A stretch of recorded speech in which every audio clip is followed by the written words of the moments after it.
어제 정부가 발표한 부동산 대책과 세법 개정안을 둘러싸고 여야 간 정치권 공방이 뜨겁습니다. 안철수 전 국민의당 대표가 측근들과 심야 연쇄회동을 갖고 당대표 출마도 저울질하고 있는데요. 관련 이슈도 살펴보겠습니다. 차명진 전 자유한국당 의원, 서양호 두문 정치전략연구소 소장 자리하셨습니다. 안녕하십니까? 안녕하세요. 안녕하세요. 소장님, 어제 부동산 대책 상당히 고강도 대책이었습니다. 네. 대출은 줄이고 세금 늘리고 청약 강화하고 어떻게 보셨습니까? 우리나라가 현재 인구 대비 주택 보급률은 2010년, 15년 이어서 100%가 넘었습니다. 예. 그런데 자기 집 소유, 자가 소유 비율이 2010년에는 61.3%에서 59.8% 전국 기준이고요.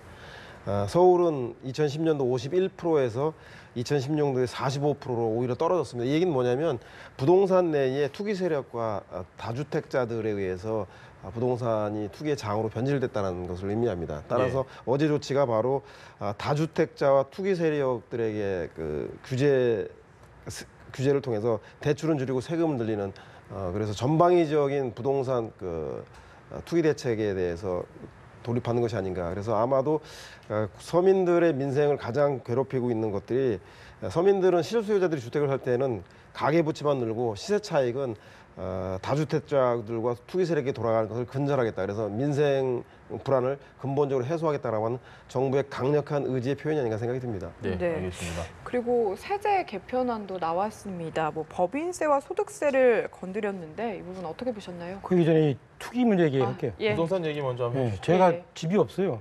그래서 제가 관심이 있어가지고 보는데 이게 이제 어제 정책의 핵심이 이거 아니에요. 투기 수요를 근절하겠다.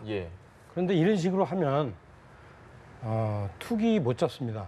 일단은 공급이 제한된 상황에서 일종의 이제 시세 차익을 노리고 먹튀하는 그런 부분에 대해서 규제를 하겠다는데 이런 식이면은 제가 볼 땐 유사 투기 수요가 계속 생겨요. 예컨대 실수요자이면서도 시세 차익을 노리고자 하는 사람들이 생길 수밖에 없어요. 예컨대 뭐 전세 끼고 집을 산다든가 아니면 예컨대 어떤 식으로든 합법적인 차명 소유를 한다든가 이런 식으로 할 수밖에 없습니다. 왜냐? 제가 실수요자인데 강남에 어떻게든 진입할 수 있으면 적어도 한 5년 후에 10억이 오른다고 칩시다. 그러면 제가 어떤 방법을 쓰든지 들어가려고 하겠죠. 그래서 이런 식으로 하면은 투기 수요를 잡기 어렵고 더더군다나 부작용도 생겨요. 예컨대 어쩔 수 없이 1가구 2주택을 한시적으로 하게 되는 사람들 있잖아요. 그런 사람들이 아주 그냥 소위 말하면 세금 폭탄을 맞게 됩니다. 저는 그런 경험이 있어요. 이런 경험이. 이런 경우들이 이제 꽤 생길 거예요. 여러 가지 교육이나 아니면 직장이나 이런 문제 때문에 반드시 생깁니다. 그래서 아마 제가 볼 때는 어제의 이 소위 말하면 투기 수요 근절 대책은 투기도 못 잡고 현 정부에 대한 지지도 상당히 손상이 될 것이라고 저는 그렇게 예측합니다. 알겠습니다. 근데 보수 야당이 제가 볼 때 그런 말할 처지가 아닌 게 사실상 부동산 문제는 보수 야당이 여당 시절인 박근혜 정부 시절에 단기 경기 부양을 위해서 부동산 대책을 통해서 규제를 해제하고 금리를 인하하는 바람에 이렇게까지 오르지 않았습니까? 그래서 저는 현재 있어 정부 여당의 정책에 부동산 폭등에 대한 대책에 대해서 야당이 비판만 할 것이 아니라 원죄에 대한 책임감을 가지고 정책적 대안을 제시하면서 정부 정책에 적극적으로 협조해야지 박근혜 정부 때 부동산 과열 정책에 대해서 오히려 좀 반성하는 자세가 아닌가 그런 생각이 좀 듭니다. 알겠습니다. 지금 어쨌든 부동산 대책이 나오고 세법 개정이 나왔는데 이게 국회를 통과를 해야 돼요. 9월에 상당히 뜨거울 것 같습니다. 법 17개를 바꿔야 된다 이런 예측이 있는데 9월에 어떻게 될 것입니까? 이제 어려운 부동산 대책이나 어떤 세금, 소득세 문제 이런 문제 해결하기 위해서는 현재 실제 여당이 120석 아닙니까? 120석 가지고는 이제 어렵죠. 그래서 일정하게 이제 야당이 협조를 얻어야 되는데 쉽게 얘기하면 협치를 해야 되는데 지금 보면은 좀 앞으로 어려워지겠다. 한국당에 대해서는 지금 홍준표 패싱 하고 있잖아요. 그렇죠? 지난번 영수회담 때도 보면 실제 제1야당으로서의 그에 걸맞는 대우를 안 하고 있다. 이거는 사실 제가 보기에는 분명히 홍준표 패싱입니다. 그래서 이 부분은 우리가 정치 역사를 보면은 이 점은 분명히 고려될 텐데 불어 그러는 것 같다. 그런 거 하나고 그다음에 바른당에 대해서도 상당히 여당에서 지금 바른당을 상당히 이제 우호적으로 대하는데 그건 오히려 바른당을 죽이는 길이죠. 바른당 정당이 잘못하다가 여당 이중대 내지는 삼중대 소리 듣게 생겼다 싶을 때 과연 그 여당의 그런 행동에 대해서 호의적으로 반응할까? 실제 보면 이해운 대표의 그 초기 그런 행동에 대해서 당내 반발도 지금 심하거든요. 그다음에 국민의당에 관해서는 거의 지금 보면은 고사작전 비슷하잖아요. 추미애 대표 하는 얘기 보면. 그럴 경우에 과연 그런 추미애 대표의 행동이 사실은 안철수 대표를 지금 전면에 나서도록 사실은 부추기는 요인이 되고 있어요. 이런 상황들을 보면 과연 제대로 협치를 하는 걸까? 그럴 경우에는 앞으로 실제 국회 전망 그리고 입법 통과 전망이 상당히 저는 어둡다. 알겠습니다. 이렇게 보여집니다. 저는 뭐 그 세법 개정이라든가 국회에서의 본회의 표결 문제는 국민 여론에 달려 있다고 생각이 듭니다. 야당은 이제 선택해야 됩니다. 부자 증세를 선택할지 아니면 서민의 보편적 증세를 선택할지 아니면 부동산 정책과 관련해서는 서민들의 집값을 잡아달라고 하는 부동산 투기를 막아달라고 하는 서민의 편에 설지 아니면 다주택자들과 투기 세력의 편에 설지에 대해서 야당이 선택한다면 저는 국민 여론에 의해서 그 야당도 이런 그 세법 개정안에 적극 나설 수밖에 없지 않겠나. 그래서 여론이 높아질수록 저는 뭐 여당과 야당의 어느 쪽 편을 국민들이 들어주는가에 따라서 아마 법안 표결에도 그 여야 입장들이 어느 쪽에 힘이 실리는가에 따라 결정이 나지 않겠나. 국민들이 이 문제에 대해서 관심을 가지고 저는 적극적으로 의사를 표현해야 한다는 생각이 듭니다. 알겠습니다. 9월 국회를 좀 살펴봐야 될 것 같고요. 안철수 전 대표 이야기로 넘어가 보겠습니다. 이르면 오늘 전당대회 출마할지 말지 여부를 발표한다는 이야기가 들리고 있거든요. 뭐 어떻게 전망하십니까? 안철수 대표가 정치를 계속 하겠다면 본인의 현재 손상된 이미지 이런 것들을 개선을 해야 되죠. 그러기 위해서는 이제 우리가 초기에 제가 이 방송에도 얘기했었는데 손학규식 행보, 일정하게 좀 때를 기다리는 행보 이런 행보를 취할 수 있었는데 그러나 이제 여기 문제가 지금 생긴 게 뭐냐면 국민의당 존재 자체가 상당히 위협을 당하는 그런 상황에 처했어요. 그러니까 안철수 대표가 국민의당의 최대 주주지만 국민의당이 없으면 안철수도 없는 것이 아닙니까? 그 국민의당 존재 자체가 상당히 어려운데 그 이유가 두 가지예요. 하나는 정체성 위기입니다. 사실은 출범 때부터 계속 문제가 되었던 두 가지 그 세력이 지금 화학적으로 결합이 안 되고 있어요. 하나는 호남, 하나는 중도. 그렇죠? 이 부분을 사람이 규합해내는데 실패했는데 지금 안철수 대표가 손을 띄게 되면서 이 부분이 점점 더 벌어지고 있어요. 그리고 실제 호남과 관련해서는 여당이 끊임없이 작업을 해서 상당히 흔들리고 있습니다. 지금 그 호남의 의원들 자체가 뭐 동교동 부분들이 사실은 안철수 대표가 복귀하면은 뭐 탈당한다. 뭐 이런 얘기도 나오는 이유가 뭐냐면 상당히 여당과 그 어떤 그 교감이 있기 때문에 그런 겁니다. 그래서 그것이 또 자기들 살기 위해서 다음 총선에서 살기 위한 방법이기도 하겠죠. 그러나 그것은 곧 국민의당의 정체성을 잃어버리는 거고 어떻게 보면 분해될 수도 있는 거고 안철수 대표의 그 토대가 사라지는 겁니다. 그래서 제가 볼 때는 안철수 대표가 지금 긴급하게 이런 상황에 대한 어떤 그 위기감을 직감하고 이거 내가 소위 말하면 동굴에서 100일을 약속했지만 지금 나가야 되겠다라고 생각하는 것 같아요. 제가 보면. 박지원 대표는 상당히 지금은 안 된다라는 입장인 것 같은데 안철수 전 대표가 그 얘기를 했었죠. 사과를 할 때 책임질 일이 있다면 책임지겠다. 근데 지금 이렇게 나오는 건 책임질 일이 없다라고 생각을 하시는 걸까요? 그렇죠. 국민들은 의아하죠. 반성과 자숙의 시간이 벌써 끝난 것인가. 그래서 의아한데 어찌됐든 제가 볼 때는 호남계 의원들의 입장과 안철수 전 대표의 입장이 확연히 다르다는 건 나타나는 것 같습니다. 제보조작 사건과 대선 패배에 의해서 사실상 호남에서의 국민의당의 지지는 괴멸된 상태이거든요. 그리고 정부 여당에도 비판할수록 문재인 대통령이 호남의 지지율이 높다 보니 호남 의원들이 다음번 총선에서 국민의당의 간판을 달고 당선이 가능할 것인가에 대해서 위기의식을 느끼기 시작했기 때문에 어찌됐든 정부 여당에 대해서 문재인 정부에 대해서는 비판도 하지만 협력할 수밖에 없는 이낙연 총리 때라고 했고 장관 임명할 때 호남 장관에 대해서도 협력할 수밖에 없는 그런 처지인 거죠. 그럼에도 안철수 전 대표는 그렇게 된다라면 국민의당이 여당과 가까워지면 안철수 대표의 입지가 상당히 줄어들게 됩니다. 따라서 안철수 대표는 독자적인 기반을 구축해서 바른정당이라고 하는 중도 정당과 연대 연합하지 않으면 예. 본인의 기반이 없어지기 때문에 결국은 제가 볼 때는 호남의 의원들과 안철수계 의원들 사이에서는 넘을 수 없는 강이 존재하는 게 아닌가 싶은 생각이 들어서요. 저는 뭐 호남 의원 그렇기 때문에 안철수 대표의 출마를 통한 바른정당과의 연대연합으로 가는 길들을 어떻게든 막아야 한다. 그런 생각 때문에 박지원 전 대표라든가 호남계 의원들은 안철수 대표의 출마에 대해서 아주 비판적인 생각을 갖는 것 같고요. 예. 안철수 대표는 그럴수록 이 당을 당대표가 되어서 국민의당이 민주당과 가까워지는 문재인 대통령과 가까워지는 것을 막아야 한다라는 절박함 때문에 당대표에 무리해서 출마하는 게 아닌가 싶은 생각이 듭니다. 알겠습니다. 네. 그렇다면 소장님은 출마할 거라고 보시는지 궁금한데요. 뭐 저는 뭐 원래는 본인의 정치적인 입지보다는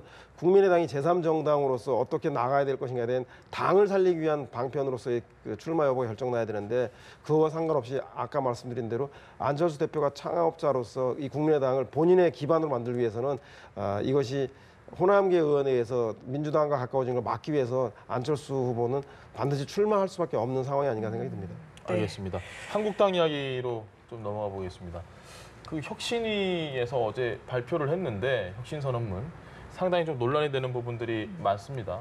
뭐 잘 알고 계시겠지만 어제 어떻게 좀 보셨는지요? 지금 제일 쟁점이 그거예요. 다 아시지만 명시적으로 얘기 안 하고 있는 건데 박근혜 전 대통령에 대해서 어떻게 자리매김할 것인가 예. 이 문제인데 현재 여러 가지 의견이 있어요. 이제 가장 극단적으로는 뭐 예를 들어서 박근혜 전 대통령 탄핵부터가 잘못된 거다. 그거는 상당히 정치적 공작에 의한 거다. 예. 또 하나는 이제 예컨대 실제 뭐 탄핵 당할 만하다. 그리고 그걸 법적으로도 상당히 이제 앞으로 문제가 있을 거다라는 생각인데 제가 볼 때는 이렇습니다. 적어도 그 보수 진영의 그 대부분의 생각은 예. 박근혜 전 대통령이 정치적으로는 실패해서 탄핵을 당했으나 그것을 법적으로까지 문제 삼을 수 있겠느냐.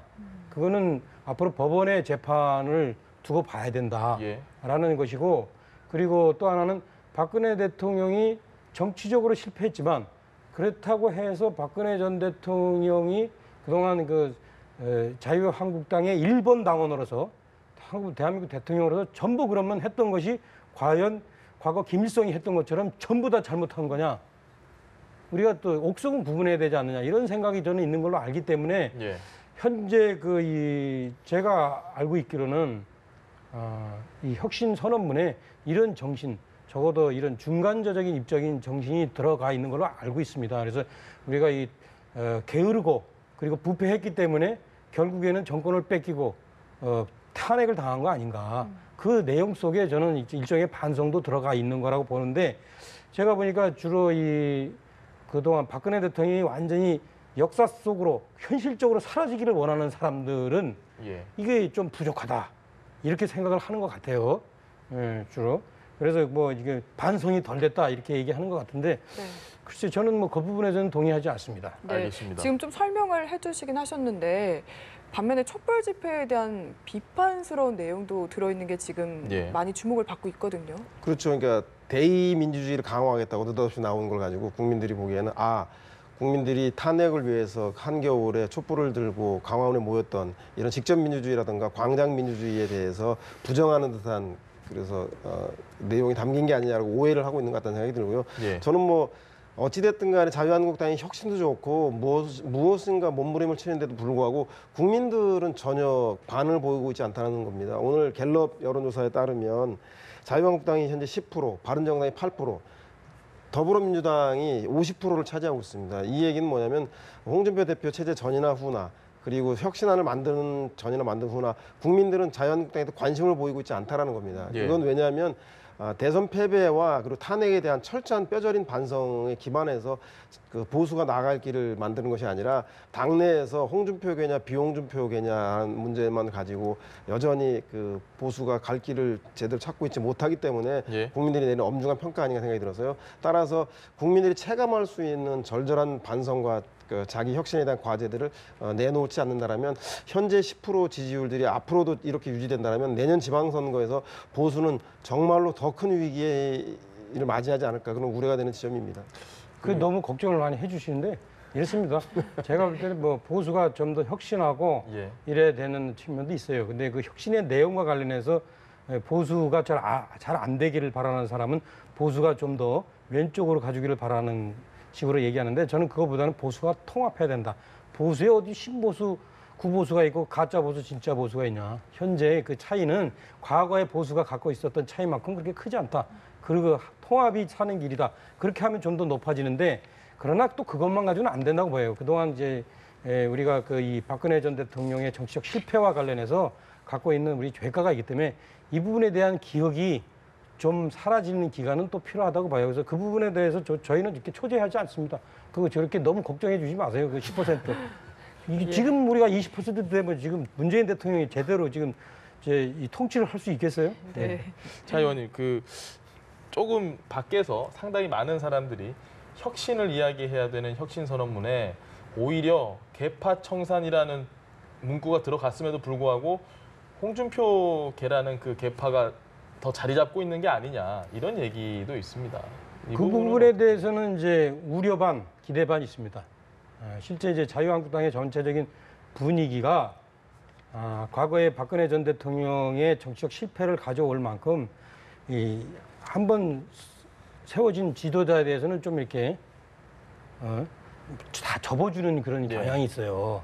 그러니까 이제 모두가 이렇게 힘을 모아서 좀 잘 돼보자 이런 좋은 취지이겠지만 네. 근데 그런 부분이 좀 전적으로 해소되려면 내부의 활발한 토론과 상호 비판 분위기가 있어야 되는데 우리가 상처가 너무 커가지고 그 네. 부분을 좀 자제하는 경향이 좀 있는 것 같아요. 그래서 새로운 홍준표계가 그 틈을 타고 또아리를 틀 수 있는 여지가 좀 있어요. 그게 지금 좀 불안한 측면이긴 한데 네. 그러나 그럼에도 불구하고 우리가 그동안 그런 홍역을 겪었으니까 유해창 시대부터 시작해가지고 1인 지도자를 너무 쫓다 보니까 이런 잘못이 생기는구나. 좀 문제가 있으면 지도자도 좀 비판하고 내부에서 이런 것이 있어야 되는데 그런 것을 좀 못한 것이 오늘날에 일으켰구나라는 자성도 있기 때문에 네. 그런 자성이 앞으로 쉽게 얘기하면 홍준표 체제의 독주를 허용하지 않을 수도 있다. 저는 뭐 또 그런 생각도 합니다. 알겠습니다. 소장님 주제를 조금 바꿔서 네. 지금 문 대통령이 휴가를 갔는데 휴가지에서 인도네시아 국방장관을 만났다. 근데 이게 밝혀지고 나서 아니 트럼프하고는 통화도 휴가 끝나고 하겠다더니 국방장관을 인도네시아 국방장관 만난 거는 도대체 이건 뭐냐. 여당에서도 조금씩 비판이 나오고 있다고 하는데 어떻게 보십니까? 제가 보기엔 뭐 인도네시아 장관 만난 게 휴가지에서 그 제대로 안보 위기에 대해서 제대로 대처하고 있지 않지 않냐라고 하는 걸 불식시키기 위해서 갑자기 주선한 만남이 아니라 우리나라가 최초로 인도네시아에 잠수함을 팔았지 않습니까? 세계 5번째인데 예. 그래서 그 인수식에 인도네시아 국방장관이 그 남해 근처에 와서 아마 진도에 들려 대통령이 세일즈 외교청에서 만난 것 같다는 생각이 들고요.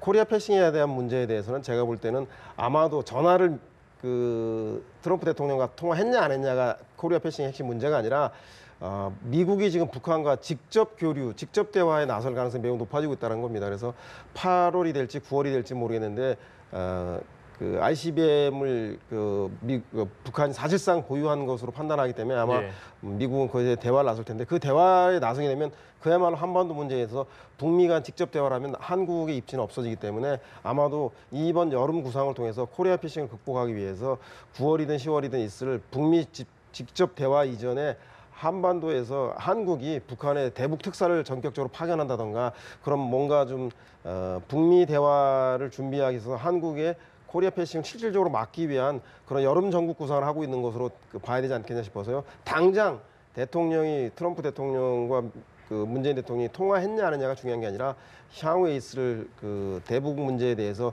대통령이 어떤 구상을 가지고 돌아오는가 거기 메시지에 좀 주목해야 되지 않겠냐 생각이 듭니다. 그 코리아 패싱과 관련해서는 저는 이 현재 야당의 비판에 대해서 좀 동의하지 않아요. 예. 왜냐하면은 현재 부상하는 중국을 견제하기 위해서는 미국으로서는 이 동북아에서 블록화하는 수밖에 없습니다. 블록이 가장 좋은 방법입니다. 예. 그 블록은 뭐냐? 한미일 동맹을 강화하는 거예요. 그렇기 때문에 미국으로서는 한국과 일본의 의견을 적극적으로 경청할 수밖에 없어요. 일각에서 이제 우려하는 게 뭐냐면 중국의 부상을 저지하기 위해서 미국이 북한과 직접 대하고 그래서 또 다른 하나의 그 축을 만들어내는 그런 다국화를 예. 도모할 수도 있다. 그 과정에서 이제 한국이 코리아 패싱이 될 수도 있다 얘기하는데 이거는 좀 상당히 비현실적이에요. 왜 그렇게 하면은 전쟁의 위험도 더 높아질 뿐더러 또 한국의 반발도 또 가능합니다. 네. 한국이 그렇게 되면은 중국과 또 여러 가지 대화를 하려고 하지 않겠어요?